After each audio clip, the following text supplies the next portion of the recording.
बिस्मिल्लाहिर्रहमानिर्रहीम। अस्सलाम वालेकुम नाज़रीन, आपका मेज़बान वक़ील ख़ान OPTV ग्लोबल के साथ हाज़िर खिदमत है। और आज डेफिनेटली मेरा हमेशा मेन प्रोग्राम आखिर कब तक के साथ हाज़िर खिदमत हो। आप देख रहे हैं आखिर कब तक, कई महीनों से ये प्रोग्राम और मुख्तलिफ हम टॉपिक लेकर आते हैं। और आज का टॉपिक ये है कि अवाम बराए फ़रोश। तो देखना यह है कि कब तक हमारी आवाम जो है वो बिकती रहेगी और कितने पैसों में बिकेगी। और मुझे अफसोस के साथ कहना पड़ रहा है कि आजकल जो सिलसिला चल रहा है हॉर्स ट्रेडिंग का और सेनेट की सीटों का, उस सिलसिले में आज हमने एक बहुत ही मुअज़्ज़िज़ गेस्ट को इनवाइट किया है वाशिंगटन DC कैपिटल से, और बड़े सीनियर जर्नलिस्ट हैं ये। इनका अपना प्रोग्राम भी है वाशिंगटन कैपिटल, जो बड़े अरसे से चला रहे हैं, बड़ा कामयाब तरीन प्रोग्राम चलाते हैं। आसिफ साहब, सलाम अलैकुम। जी वालेकुम अस्सलाम। सर, कैसे मिजाज हैं आपके? अल्हम्दुलिल्लाह जी, सर्दी में मज़े कर रहे हैं। इस वक्त अमेरिका के 40 स्टेट्स में जो है वो वेदर बड़ा ख़तरनाक हुआ है।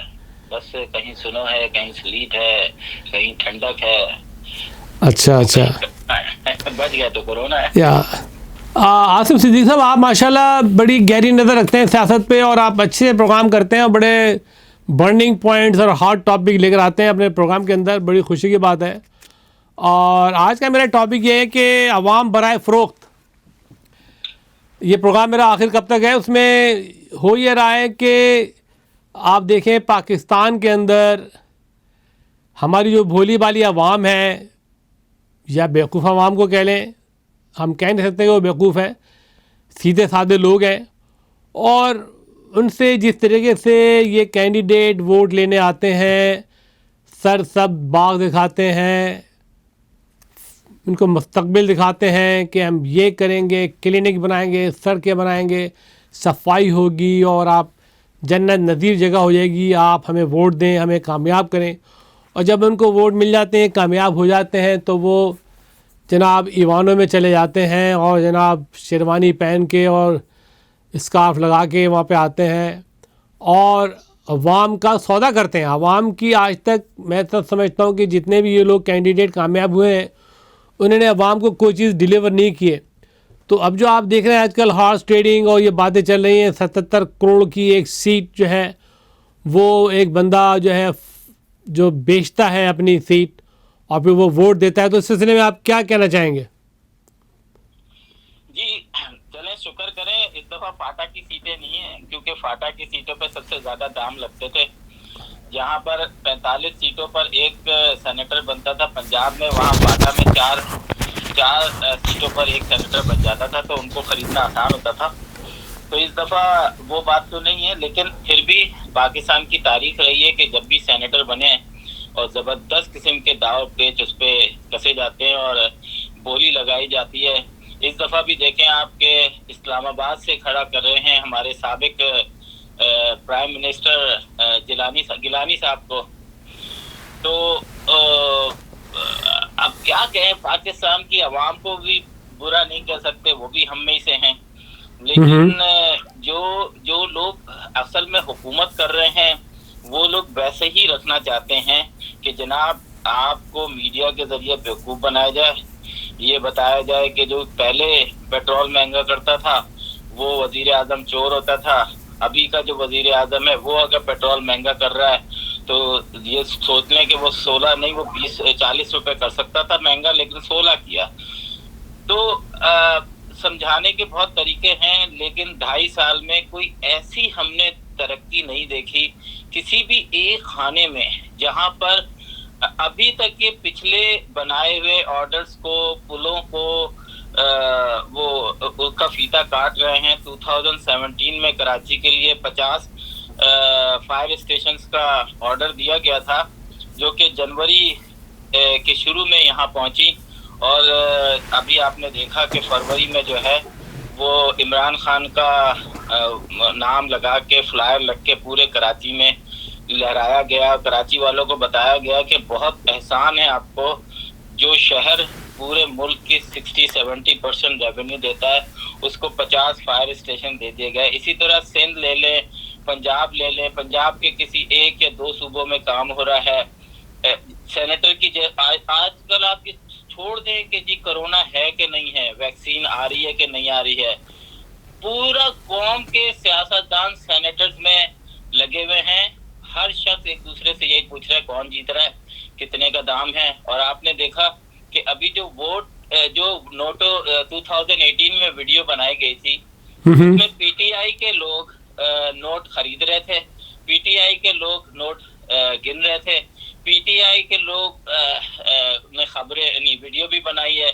लेकिन हमारे यहाँ जुडिशरी सिस्टम अगर यही चीज अमेरिका के अंदर लीक हो जाती और कोई भी कांग्रेसमैन या सेनेटर इस चीज में पाया जाता, आपको भी पता है, मुझे भी पता है उसके साथ हशर क्या होना था। लेकिन हमने तो जुडिशरी जो है ना, उसने आंख पे ही पट्टी नहीं बांधी हुई, बल्कि कानों में भी रुई डाली हुई है। अभी आपने देखा कि हाई कोर्ट पे हमला होता है, शीशे तोड़ते हैं, अंदर घुस के चीफ जस्टिस को यरगमाल बना लेते हैं, यरगमाल बना लेते हैं।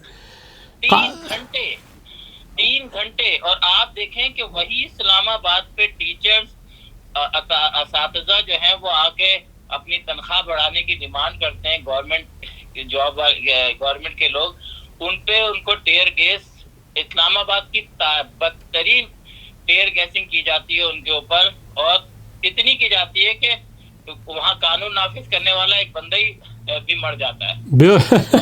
वो expire tear gas made in India. अच्छा, made in India, expire gas made in India, ये नवाज शरीफ साहब ने इंपोर्ट की होगी। जी बिल्कुल इंपोर्ट की होगी। और अभी भी आपको क्या पता है कि दवाएं आपकी इंडिया से आ रही हैं, आपकी शराब इंडिया से आ रही है। और अभी मुबारक हो आपको, आपको पता चला अभी लेटेस्ट न्यूज क्या? प्रेसिडेंट हाउस, वजीर आजम हाउस और गवर्नर हाउस में शराब के ऊपर किसी किस्म का कोई टैक्स नहीं लगेगा। अच्छा जी ना। तो अब आप सोचिए, आपके 98% मुस्लिम कंट्री है पाकिस्तान, उसमें शराब इंपोर्ट करने के अलावा कई फैक्ट्रियां लगी हुई हैं जिसमें शराब बनती है। क्या कहेंगे आप इसको? हम तो अमेरिका में बैठ के हमें बड़ा अफसोस होता है, नेगेटिव न्यूज सुन के हमारे कान पक गए। हम तो चाहते हैं कि पॉजिटिव न्यूज दें, अच्छी न्यूज दें, इन्वेस्टमेंट की न्यूज दें। अभी ये 5% और 7% दे रहे हैं। अमेरिका से कई लोग गए हैं अपने मिलियंस ऑफ डॉलर लेके। मुझे ये बताएं कि पाकिस्तान में वो कहाँ इन्वेस्ट कर रहे हैं? अगर वो 7% दे रहे हैं तो अमेरिका में आपको पता है कोरोना वायरस की वजह से जिनके बिजनेस हर्ट हुए थे उनको $1 मिलियन भी मिले, $5 मिलियन भी मिले और $5,000 भी मिले हैं। बिल्कुल। उस पे उन्होंने कहा है कि आप 2 साल के बाद 2.9% पर वापस कर दें सूद के साथ ना। अब 5% यहाँ दे रहे हैं, तो हमारे कई पाकिस्तानियों ने यहाँ से पैसे लिए और वहां इन्वेस्ट कर दिए, और वो डिफरेंस 3 का और 7 का, तो स्टिल वो 4% कमा रहे हैं। लेकिन जो आज का जो मेरा, ये तो सही आपने बातें की, बहुत हकीकी चीज़ों पे आपने रोशनी डाली है, उनको उजागर किया है पॉइंट्स को। एक तो बड़े अफसोस की बात है कि प्राइम मिनिस्टर साबिका जनाब गिलानी साहब सेनेट का इलेक्शन लड़ रहे हैं। होता ही है कि अमेरिका में जो सदर बनता है, जो रिटायर होता है, तो या तो फिर एम्बेसडर एट लार्ज होता है, या गवर्नमेंट का नुमाइंदा होता है, या कोई पॉजिटिव काम करता है, या कोई लाइब्रेरी बनाता है। लेकिन मुझे तो अफसोस की है कि जनाब गिलानी साहब डी ग्रेड होके आ रहे हैं, यानी कि वज़ीर आज़म बनने के बाद वो आप सेनेटर बनना चाहते हैं। ये कितनी अफसोस की बात है भाई। और वो भी इस्लामाबाद से। और वो भी इस्लामाबाद से। आप ये देखें कि अपने लोगों को अगर जलील करना हो तो वो इस तरह करते हैं कि आप वाकई एक प्राइम मिनिस्टर जो है वो कैसे गवर्नर बन सकता है, कैसे वजीर आला बन सकता है, कैसे सेनेटर बन सकता है। लेकिन हम स्पेशली सिंध के जो लोग हैं, स्पेशली जो इस वक्त वजीर आला साहब हैं, आप इनको भी देख लें, इनके खिलाफ कोई कुछ नहीं तो 50 के करीब FIR कटी हुई है। इनके खिलाफ बदनवानियों का एक पूरा का पूरा झुंड है जो कि खत्म होने का नाम नहीं लेता, लेकिन वो स्टिल वजीर आला है, वजीर आला बने बैठे हुए। कराची का इन्होंने बेड़ा गर्क कर दिया। कराची के जितने भी नीचे से बल्दियाती ले लें आप, KDA, KMC, सब इदारों का बेड़ा गर्क कर दिया इन्होंने, लेकिन कोई पूछने वाला नहीं है। कोई पूछने वाला नहीं है। वज़ीर आज़म जनाब इमरान खान साहब आए थे, बड़ा पैकेज दे गए थे और वो वाडा साहब ने सफाई का काम शुरू किया था, फिर उन्होंने जनाब जैदी साहब ने सफाई का काम शुरू हुआ। और मैं समझता हूँ कि जितनी भी पीटीआई की क़यादत है कराची के अंदर, वो बिल्कुल माजूर है, वो तो कुछ कर ही नहीं सकती। और जो वज़ीर आला है मुराद साहब, वो कहते हैं जी हमें कराची वालों ने वोट ही नहीं दिया, तो हमें क्या ज़रूरत है यहाँ पे काम करने की, हमें जो वोट देगा हमें वहाँ काम करना है। सर जी, अगर आप इस वक्त जो गवर्नमेंट जॉब्स है ना, उन पे उठा के देख लें, आप जो पेपर उठा के देखेंगे, आपको अगर मुश्किल से 1% यानी 100 लोगों में से 1% जॉब जो है ना, वो किसी वाकई हकदार को मिली होगी। अभी मुझे कल कोई बता रहा था कि पीटीवी का जो कराची में पीटीवी है, आपको पता है जब सिंध में फेडरल गवर्नमेंट का एक कोटा होता है कि वो सिंध गवर्नमेंट बताती है कि जी हमें हमारा इतना परसेंट हमारा कोटा है, इसको जॉबें मिलेंगी। आप निहायत ही इलिटरेट लोगों को, जिनको यानी कैमरा उठाना नहीं आता है, वो पीटीवी में लगे हुए हैं इस वक्त। पीटीवी के प्रोड्यूसर डायरेक्टर बन गए और कोई फील्ड रिपोर्टर बन गया है। आप ये देखें कि अरबों रुपए बनाती है पीटीवी पब्लिक के पैसों से। बिजली के बिल में आपका 35 रुपए, अब तो वो 100 कुछ रुपए हो गया, पहले 35 रुपए होता था। तो मतलब कहाँ रोए, आवे का आवा ही बिगड़ा हुआ। कोई अदारा बनने ही नहीं दिया जाता, बनने से पहले ही कहीं ना कहीं उसको ब्रेक लगा दी जाती है। तो पाकिस्तान में तो मुझे नहीं लगता कि जमहूरियत चलेगी, यहाँ पे डिक्टेटरशिप ही सही रहती है। जब आप कोई एक आदमी, यहाँ तो ऐसा लगता है कि 4 मुल्क है। सिंध वाले कहते हैं, वजीर आला साहब कहते हैं, गवर्नर साहब मैं ना आपको जवाब दूं और वजीर आजम ना मैं आपको जवाब दूं। मतलब क्या बोलूं इसको मैं, मतलब जाहिल आदमी है आप कि आप वजीर आजम पाकिस्तान को कह रहे हैं कि मैं आपको जवाब दे नहीं हूं। मसला ये है कि चारों सूबे में 4 हुकूमतें चल रही हैं और जो फेडरल का तो कोई रूल ही नहीं है कहीं ना चलना है, और फेडरल ने भी कोई इस किस्म का कोऑपरेशन किया नहीं है। अभी कराची आए थे वज़ीर आज़म साहब, तो उन्होंने जो वादे वहीद किए थे उस पर क्या पूरा हुआ? कराची आज वही प्रॉब्लम में चल रही है, वही इश्यूज चल रहे हैं। कराची के जॉब्स का जो है अपॉर्चुनिटी बिल्कुल नापैद हो गई है कराची के शहरियों के लिए। और मैं समझता हूँ, देखिए आज का मसला ये है कि अभी जो ये लेन देन चल रहा है, मैं ये कह रहा हूँ कि अवाम जो है ना वो बराए फ़रोख्त हो गई है। उसको आप समझ लें कि वो बेच रहे हैं, अवाम के वोट्स को वो ईवानों में फ़रोख्त कर रहे हैं। देखिए अवाम भी जो है ना वो नीचे परचून वाले से लेकर दूध वाले से लेकर और ऊपर मिल ओनर तक तमाम के तमाम करप्ट हो चुके हैं। उनको पता है कि हमारी गवर्नमेंट ने कुछ नहीं करना, हमने ही करना है, तो खाओ और जियो। तो वो चाहे वो पुलिस वाला हो, चाहे वो कोई भी हो, उसने चोरी चकारी कहीं शॉर्टकट करके अपने पैसे पूरे करने। हर शख्स का लिविंग स्टैंडर्ड जो है ना वो अपने कमाई से 3 गुना ज्यादा है। तो 1 लाख कमा रहा है तो 3 लाख का लिविंग स्टैंडर्ड है उसका। तो अब करना क्या चाहिए? अवाम को क्या करना चाहिए जो ये अवाम के जो वोट बेच रहे हैं ईवानों में, और ये जो खुला धंधा चल रहा है, इस पीटीआई, हम और आप सब पीटीआई को आने से पहले कहते थे कि शायद कोई मौजज़ा हो जाए, शायद कोई मौजज़ा हो जाए। लेकिन पीटीआई ने पाकिस्तान की तारीख की सबसे गंदी हुकूमत हो रही है। ऐसे कौन से काम हो रहे हैं आप देख लें। इसी 2.5 साल दौर में कश्मीर पे क्या हुआ, इसी 2.5 साल दौर पे बिजली और ऑयल के प्राइसेस को क्या हुआ, इसी 2.5 साल दौर में जो लैंड माफिया है उसने क्या हशर किया है, खुल के सामने आए और अपनी अपनी पसंद, जो बड़े बड़े लोग हैं उन्होंने अपनी जमीनें बचा ली हैं, गरीबों के जो है तो रेलवे आप उठा लें, रेलवे के नाम पे इन्होंने 1 लाख से ज्यादा लोगों को बेघर कर दिया। लेकिन क्या कराची में रेलवे पे काम हो रहा है? नहीं हो रहा। तो भाई आपने फिर उन बेचारों के घर क्यों तोड़े? या दूसरी बात ये है कि रेलवे में तो देखें, रेलवे में तो सारे मुल्ज़िम हैं, साद रफ़ीक थे, वो थे, उन्होंने क्या किया कराची में? क्या रेलवे की लाइनें क्लियर कराई? क्या वो इंक्रोचमेंट ख़त्म किया? उन्होंने कुछ काम किया? नहीं किया। शेख रशीद आए, क्या उन्होंने काम किया? अब एक सवाती साहब आ गए हैं, उनको तो मुझे पता नहीं कितना तजर्बा है इसका, वो तो गैस स्टेशन चलाने और ऑयल इंडस्ट्री के माहिर समझे जाते थे ह्यूस्टन टेक्सास में, लेकिन अब उनको रेलवे दे दिया गया है। मुझे पता नहीं, railway is a kind of is a big elephants.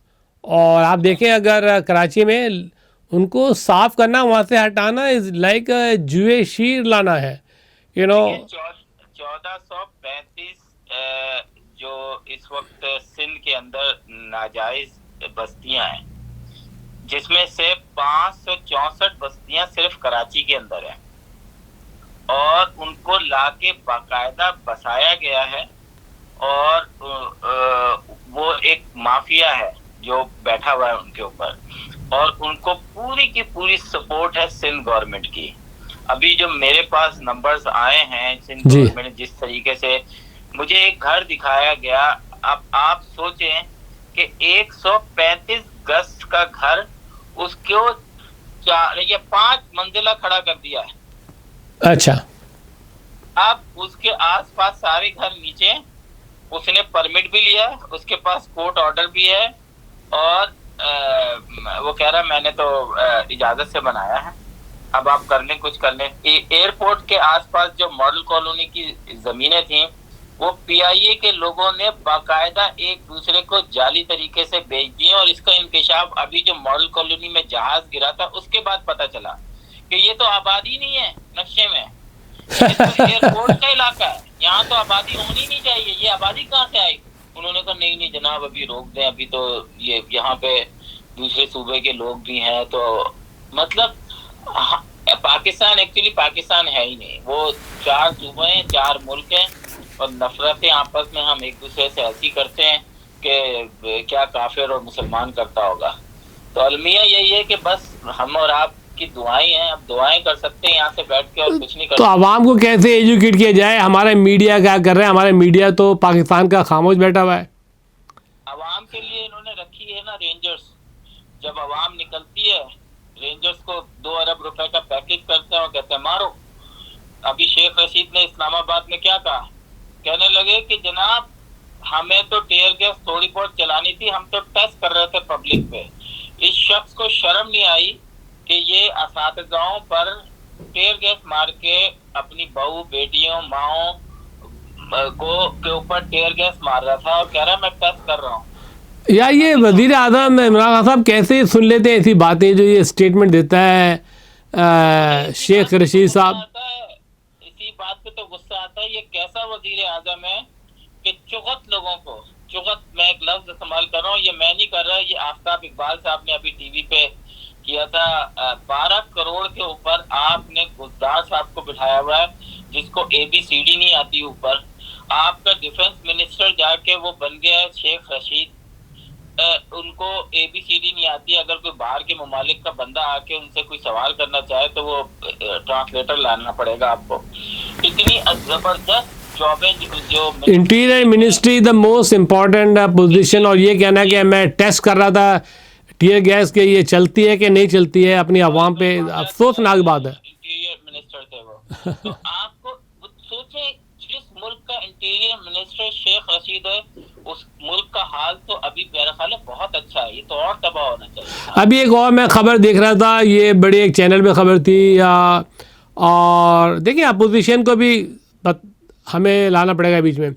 अभी जो मरियम नवाज़ जो हैं, वो ने अपने एक जुमला कहा प्रेस कॉन्फ्रेंस में कि जी देखें मेरी भी तबीयत ख़राब है और मुझे अपनी सर्जरी करानी है, और मैं बाहर जाना चाहती थी लेकिन मैं बाहर नहीं जाऊंगी क्योंकि मेरे पास एक मिशन है।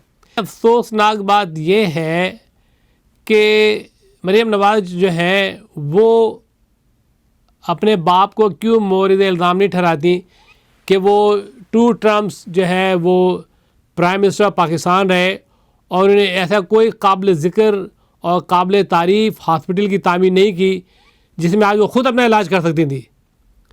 ये तो इन्होंने खुद ये अपने आप को देखें, ये बातें मैं नहीं समझ समझता कि हमें इस तरह करनी चाहिए। नवाज शरीफ के दौर में बहुत सारे ऐसे काम हमें नजर आए हैं जो कि नजर आते हैं, मोटरवे के हवाले से, हॉस्पिटल्स के भी हवाले, मतलब कोशिश करते करते बच्चे पैदा हो जाते हैं भाई। अच्छा यार, ये जो अभी एक अदारे का वजूद आया है अमल में, media council of overseas Pakistani, उसके बारे में क्या आप भी उसके पार्ट हैं, उसके one of the vice president हैं अब तो माशाल्लाह आप उसके, तो आप क्या कहेंगे उसके बारे में?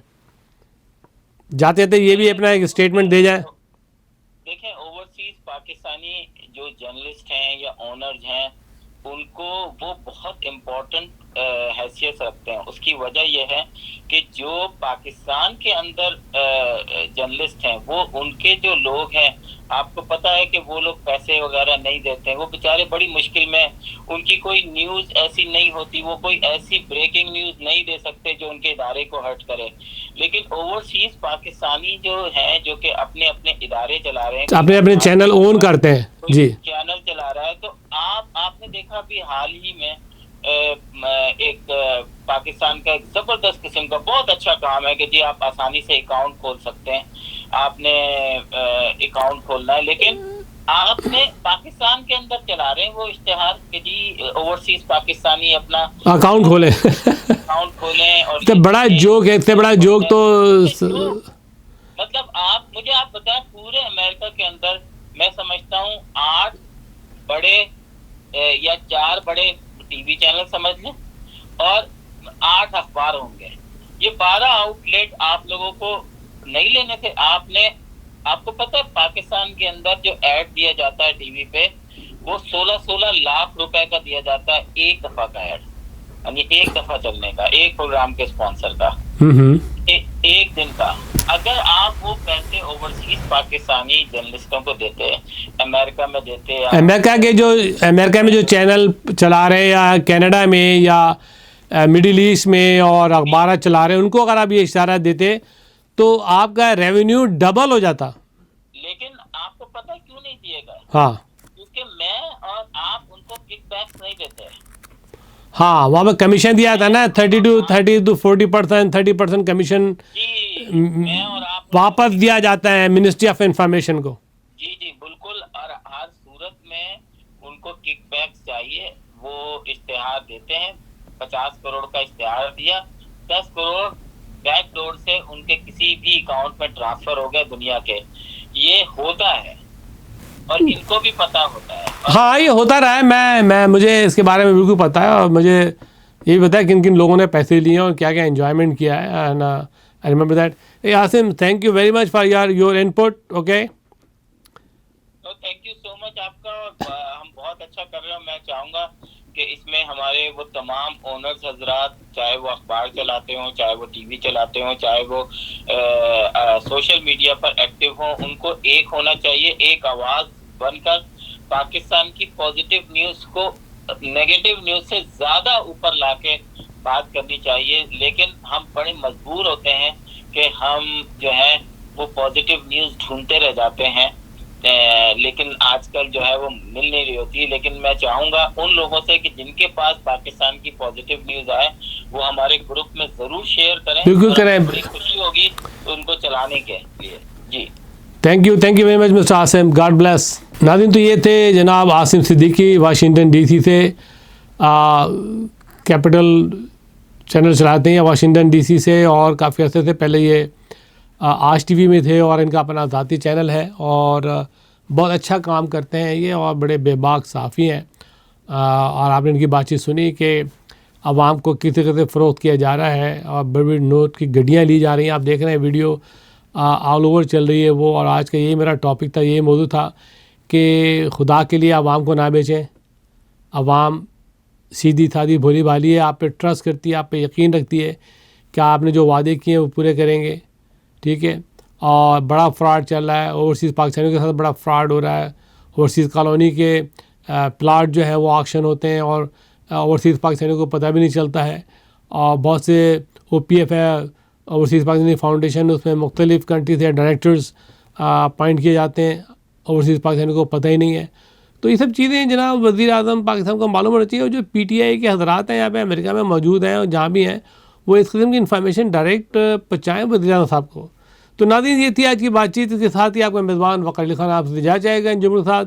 जहाँ भी रहें, इत्तेहाद से रहें, मोहब्बत से रहें और प्रोग्राम आखिर कब तक देखते रहें। OPTV ग्लोबल को ज़रूर देखें, सब्सक्राइब करें इस चैनल को। ये आपका अपना चैनल है, आपकी अपनी आवाज़ है। ये वाई चैनल है जो ओवरसीज़ पाकिस्तानियों की आवाज़ बनकर उभर रहा है और आपकी आवाज़ को ईवानों तक पहुँचाने में अहम किरदार अदा कर रहा है। इसके साथ ही आपका मेज़बान वक़ार अली ख़ान आपसे जा जाएगा। अल्लाह हाफ़िज़। पाकिस्तान पाइंदाबाद।